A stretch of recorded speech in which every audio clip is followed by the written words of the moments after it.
안녕하세요. 에듀테이너 박영로입니다. 브라이틱스 알고리즘 사례 시리즈 리그레션 유제닉스 시작하겠습니다. 먼저 리그레션, 즉 회귀 분석에 대해 간략히 설명드리고 설명을 마친 다음 브라이틱스를 통해 시나리오를 진행하도록 하겠습니다. 설명은 제 인공지능 조교인 빅토리아가 하겠습니다. 빅토리아, 부탁해요. 오케이, 땡큐, 로버트. 안녕하세요. AI 조교 빅토리아입니다.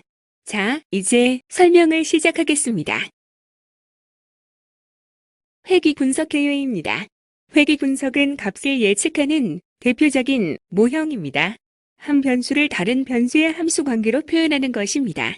예를 들어 물고기의 무게를 물고기의 길이로 예측한다고 할 때 예측 대상인 몸무게는 y 종속 변수라고 하고 예측을 위한 특성 값인 물고기의 길이는 독립 변수 x라고 합니다.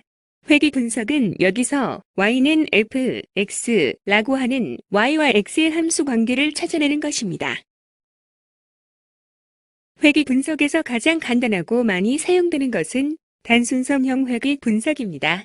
종속 변수와 독립 변수 간의 직선 관계를 가정하여 y는 b0 플러스 b1x라고 하는 직선식을 구하는 것입니다.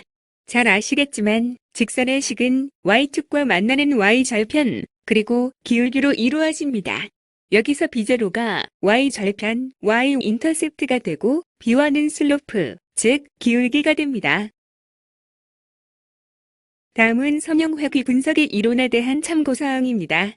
단순 선형회귀 모형은 1차 함수, 즉 직선의 식을 구하는 것입니다. 이것은 y절편과 기울기 값을 구하는 것입니다. y절편은 x가 0일 때 직선이 y축과 만나는 점이고 기울기는 x가 한 단위 증가할 때 y의 증가분을 말합니다. 그렇다면 회귀 분석을 한다는 것은 무엇을 뜻할까요?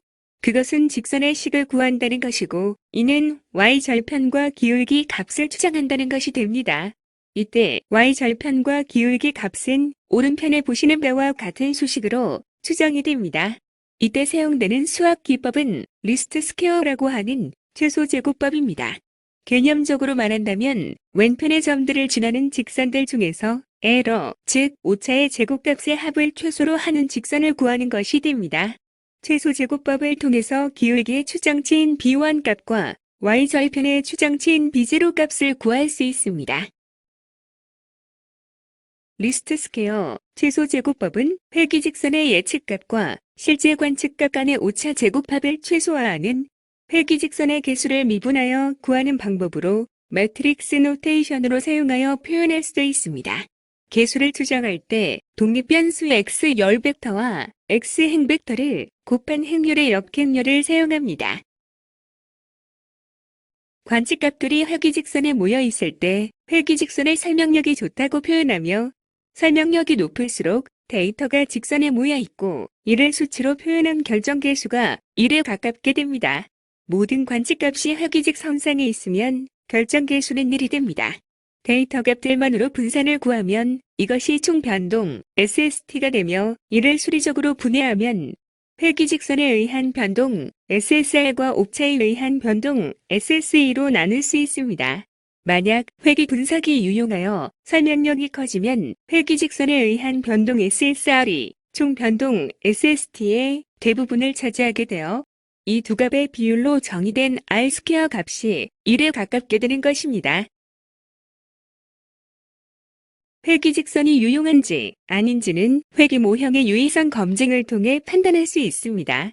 MSR과 MSE는 자유도 K, 자유도 N-K-1의 카이스퀘어 분포를 따르고 이 둘의 비율은 F 분포를 따르게 됩니다.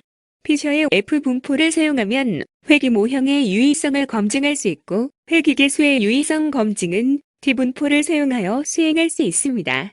유의성 검증에서는 probability value, 즉 p-value 값을 사용하여 이 값이 5%보다 작으면 유의하다고 판정합니다.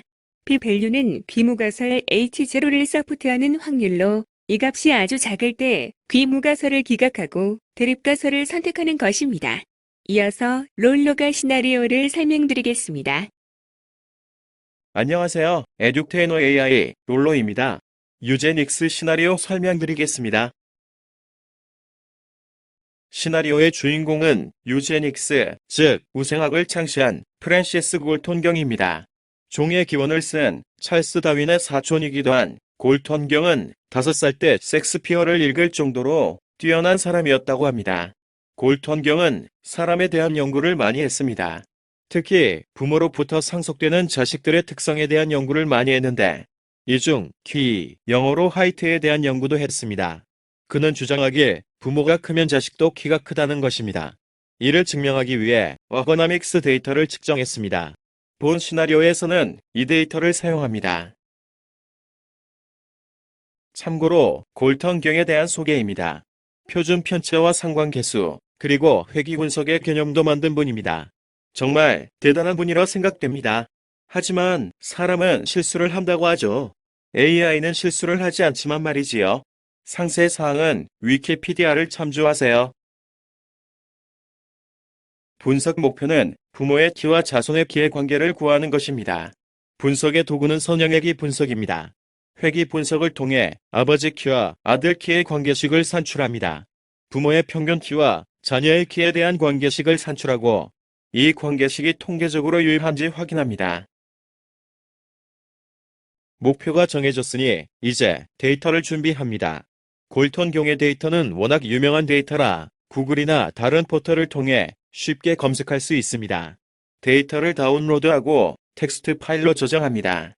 저장된 파일을 브라이틱스로 헤드합니다. 데이터는 골톤경이 1885년에 발표한 하이트 데이터입니다. 197개 가족에 대해 부모의 데이터와 성인 자녀의 데이터를 측정하여 기록했으며 전체 898개 케이스입니다. 측정 단위는 인치입니다.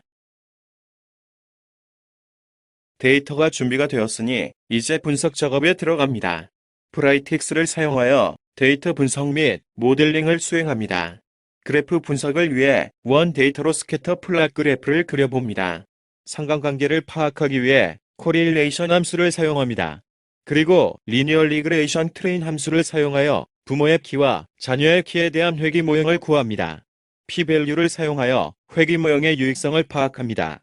과연 부모의 키는 자녀의 키와 유의한 관계가 있을까요? 있었다면 얼마나 있을까요? 추가적인 분석을 통해 질문에 대한 답을 구해봅니다. 부모가 키가 클 때 아들도 키가 크다라고 할 수 있는가요? 부모의 키가 70, 65인 경우 아들의 키는 얼마로 예측되는가요? 아버지 키의 분산과 아들의 키의 분산은 어떠한가요? 자, 이제 이 질문에 대한 답을 박사님과 함께 알아보도록 하겠습니다. 로버트, 나와주세요.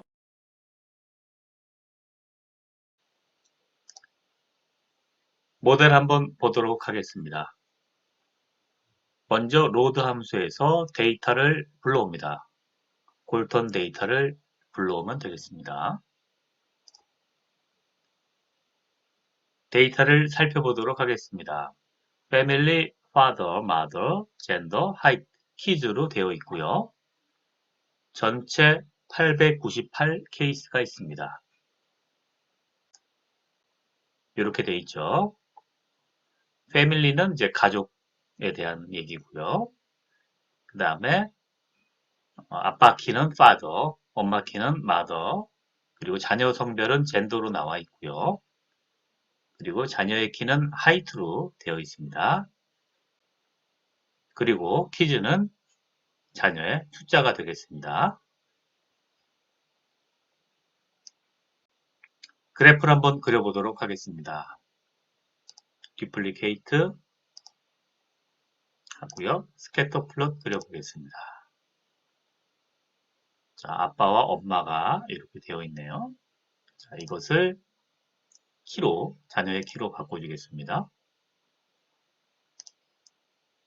father, 그리고 height 바꿔주고요. 자, 이 상태에서 보면은 뭐 약간 타원 형태로 나오게 되어 있네요. 기울어진 타원 형태로 나와 있고요. 칼라바이를 성별로 보겠습니다. 자, 성별로 보게 되면은요. 자, female, 딸인 경우, 그리고 male, 아들인 경우가 나와 있고요. 같이 보면은 이런 식으로 나오게 됩니다. 자, 약간 보면은 이제 아빠의 키가 클수록 아이의 키도 커지는 이런 비례 관계가 있는 것을 그래프로 보면 알 수가 있고요. 완벽하게 비례 관계가 강하진 않은 것 같아요. 직선이 보이지 않고 이렇게 뭉게구름처럼 나와 있습니다. 자, 이것을 보고 비례 관계가 있으면 알 수가 있고 아주 강력하진 않다. 그러나 비례 관계가 없지는 않다. 이런 것을 알 수가 있습니다. 자, 그러면 코릴레이션을 한번 구해보도록 하겠습니다. 코릴레이션은요, 아빠하고 아이의 키를 가지고 구했고요. 그 다음에 그룹 바이를 해서 젠더별로 했습니다. 자, 먼저 메일, 아들인 경우는 코릴레이션이 0.39로 나와 있고요. 여기서 별이 3개로 나온 거는 유의하다는 그런 뜻이 되겠습니다. 자, 양의 상관관계를 가지고 있고요. 코릴레이션 값은 0.39입니다. 그리고 p-value는 1.82에 마이너스 18승이니까 유의하다고 우리가 판정을 내릴 수가 있습니다. 유의합니다. 그 다음에 딸인 경우 female 보니까 코릴레이션은 0.46입니다. 그래서 아들인 경우보다 좀 더 코릴레이션이 강했고요. 그리고 p-value를 보겠습니다. p-value는 6.35에 마이너스 24승입니다. p-value도 더 작네요. 그래서 역시 유의하다고 할 수 있습니다. 즉, 이 얘기는 아빠의 키하고 아이들의 키는 유의한 상관관계를 가지고 있다 라고 결론 내릴 수 있겠습니다. 자, 상관관계를 구하는 다른 방법은요, 이런 것도 있습니다. 리니어 리그레이션을 한번 구해봅니다. 여기 아빠, 엄마하고 자녀의 키가 되어 있네요. 자, 아빠를 피처로 잡고 그 다음에 하이트를 레이블로 잡고 그룹 바이를 젠더로 했습니다. 자, 이렇게 해서 구하면은요, 리니어 리그레이션 결과가 나옵니다. 아들인 경우 한번 살펴보겠습니다. 자, 모델이 나왔고요. 오디너리 리스트 스퀘어 모델로 나왔습니다. R 스퀘어 값은 그렇게 크지가 않네요. 자, 설명력이 좀 떨어지는 모델이라는 걸 알 수가 있고요. 그 다음에 파더의 코에피션트가 0.4477이 나왔네요. 그리고 t-value가 9.15가 나왔고요. 그리고 p-value는 0.000이 나왔습니다. 자, 이 얘기는 파더에 속하는 개수값이 유의하다는 걸 알 수가 있는 거죠. 그래서 역시 아빠의 키하고 아들의 키는 유의한 상관관계가 있다는 것을 알 수가 있습니다. 자, 상관관계가 있다고 판정을 합니다.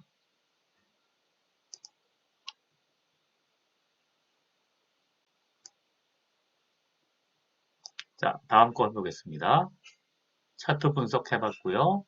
코릴레이션, 리그레이션 분석해봤습니다. 자, 이번에는 부모의 평균 키를 구하고 이를 독립변수로 회귀 분석을 해보도록 하겠습니다. 자, 평균 키를 구하기 위해서는 add 펑션 컬럼이라는 함수를 사용했고요. 여기에 이런 식으로 수식을 썼습니다.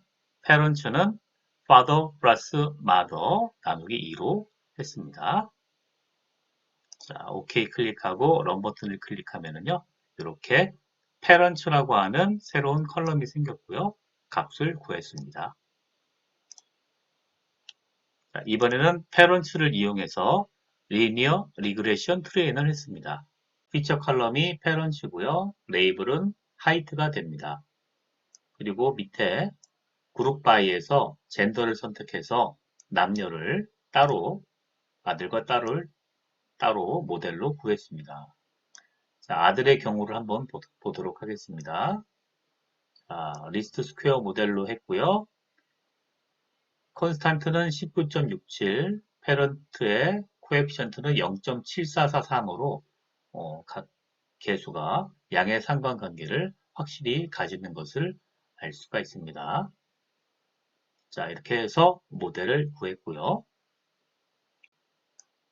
그 다음에는 추가 분석을 통해서 부모의 키가 크면 아들도 키가 크다고 할 수 있는가? 방금 전에 나왔죠. 양의 상관계수를 갖고 있기 때문에 자, 여기 0.7443으로 플러스 값을 가지고 있죠. 개수가. 그러므로 비례관계가 있고요. 그리고 t밸류가 10이고 p밸류가 0.00이기 때문에 유의하다라고 판정할 수 있습니다. 그래서 아들 키는 부모의 키하고 양의 상관관계가 있다. 그러므로 부모의 키가 크면 아들도 키가 크다고 할 수 있습니다. 자, 이번에는 부모의 키가 70 그리고 65인 경우 아들의 키는 얼마나 되느냐 구해보도록 하겠습니다. 자, 이것을 위해서는 이제 새로운 데이터를 집어넣어야 됩니다. 자, 새로운 데이터는요, 배리어블을 이용했습니다. 그래서 아빠, father를 놓고요, mother를 놓고 각각 넘버로 70과 65를 집어넣습니다. 그리고 젠더는 메일로 해서 남자로 했고요. 그리고 여기에 파이썬 스크립트를 썼습니다. 자, 파이썬 스크립트를 보면은요, A를 father, B를 mother, 그리고 average AV를 A 플러스 B 평균으로 잡았고요. 그 다음에 로우 데이터는 parents 컬럼, 그리고 젠더 컬럼으로 놓고 각각 값을 집어넣습니다. 자, 이런 식으로 집어넣는 겁니다. 그래서 데이터 프레임을 만들었죠. 자, OK 클릭하고요. 런 버튼 클릭하면 이렇게 페런츠하고 메일이 나오게 됩니다.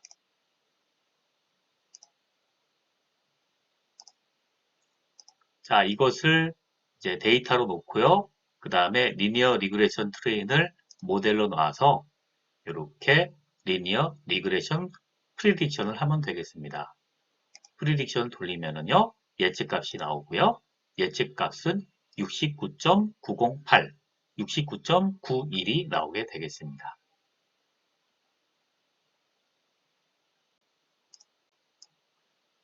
자, 그 다음 젠더를 이용해서 필터링하고 그 다음에 아버지 키의 분산과 아들 키의 분산을 비교해 보겠습니다. 평균을 비교하는 게 아니라 분산을 비교해 보는 거네요. 분산값이 더 작아질까요? 커질까요? 아니면 마찬가지일까요? 한번 보도록 하겠습니다.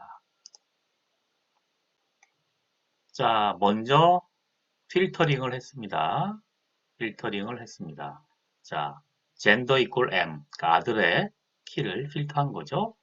자, 그래서 필터를 하니까요. 465개의 컬럼이 생깁니다. 그러니까 아들의 수가 465명이 됐다는 걸 알 수가 있죠. 여기에서 셀렉트 컬럼을 합니다. 자, 편하게 하이트만 이제 가져왔네요. 아마도 아들의 하이트를 뽑기 위해서 하이트 컬럼을 가지고 왔고요.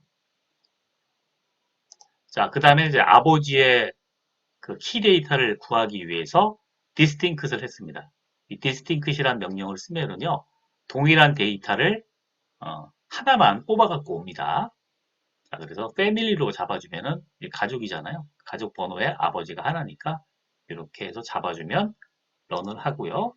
그러면 197, 그러니까 아버지의 숫자는 197명이었다는 것을 알 수가 있습니다. 자, 이렇게 잡아줬습니다. 자, 마찬가지로 셀렉트 컬럼을 해서 아버지만 골라내서 키를 구했습니다. 197개를 구했네요. 자, 그 다음 그 데이터를 가지고 스태티스틱 서머리 값을 구하면은요, 아버지 키의 데이터를 가지고 평균과 베리언스를 구할 수가 있습니다. 평균, 베리언스. 자, 구했더니요, 평균은 69.349 이렇게 나왔고요. 베리언스는 6.875가 나왔습니다. 6.875. 자, 그 다음에 이 데이터를 가지고 뭘 했느냐 하면은요, 이제 add 컬럼으로 데이터를 둘로 만들었습니다. 인덱스를 넣어줬어요. 그러니까 하이트 놓고, 그러니까 인덱스 father로 놓고요. 그 다음에 마찬가지로 아들도 인덱스를 son으로 놨습니다. 이것은 왜냐하면 이 둘의 데이터를 bind row 컬럼으로 해서 row로 붙여줍니다. 이렇게 붙여주면은요, 하이트 인덱스가 나오고요. son으로 나오죠, 지금은. 그 다음에 father로 쭉 나오죠. 이렇게 해서 이제 테스트를 쓰고자 하는 겁니다. 무슨 테스트냐? 이제 이런 테스트를 하는 거죠. toSample t 테스트를 할 수가 있습니다. 이거는 아빠와 아들의 키가 같냐 다르냐를 테스트하는 거죠. 테스트를 딱 해보니까 어떻게 나왔느냐? 자, 테스트 했습니다. toSample t 테스트 for stacked data로 했더니 p-value가 0.59가 나왔죠. 그래서 p-value가 상당히 크죠. 그래서 아빠의 키나 아들의 키는 마찬가지다. 차이가 없다. 라고 판단을 냅니다. 자, 이번에는 F테스트를 합니다. F테스트 for stacked data. F테스트는요, 분산을 비교하는 테스트 중에 하나입니다. 이걸 한번 해보는데요. 하이트를 놓고, 그 다음에 팩터 칼럼으로 인덱스를 놨습니다. 그리고 이제 이 비율로 검증을 하는 건데요. F 밸류가 0.99가 나오고요. P 밸류가 0.93이 나왔습니다. 그러니까 이게 뭐냐면 이 분산 값의 차이가 거의 없다라는 뜻이 되겠습니다. 그러므로 분산이 같다라고 결론을 내릴 수가 있습니다. 자, 다양한 분석은 이 모델을 써가지고 다양하게 해보시기 바라겠습니다.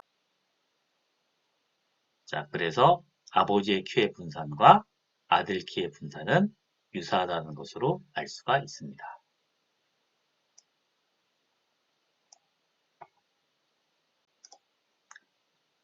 마지막으로 하나 보겠습니다. 그래프를 보게 되면은요, 골턴의 주장은 이렇습니다. 아버지가 크면 아들도 크다.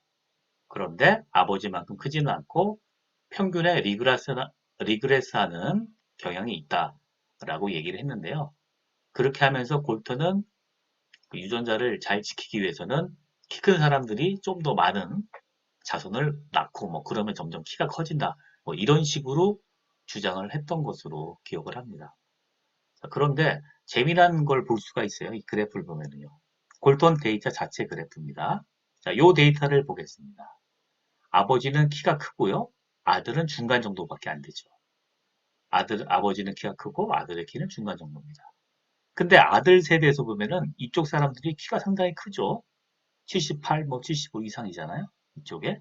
근데 이 친구들은 아들의 키는 아주 큰데 아버지의 키는 중간 정도밖에 안 됩니다. 이상하죠? 자, 이게 어떻게 보면 유전자의 비밀이라고 할 수도 있겠습니다. 뭐냐 하면은 중간 정도에 속한 아버지의 숫자가 굉장히 많습니다. 그럼 굉장히 많은 다수의 평범한 다수의 사람들에서 특별한 자손들이 소수가 나오는 거죠. 그러니까 이런 식의 원리가 우리 유전자에는 있는 것으로 생각이 됩니다. 이런 부분을 이 골턴은 좀 간과하지 않았나라는 그런 실수를 범했다고 저 에듀테이너는 생각을 하고 있습니다. 자, 더 깊은 얘기는 제 능력을 벗어나기 때문에 이 정도에서 마무리하도록 하겠습니다. 감사합니다.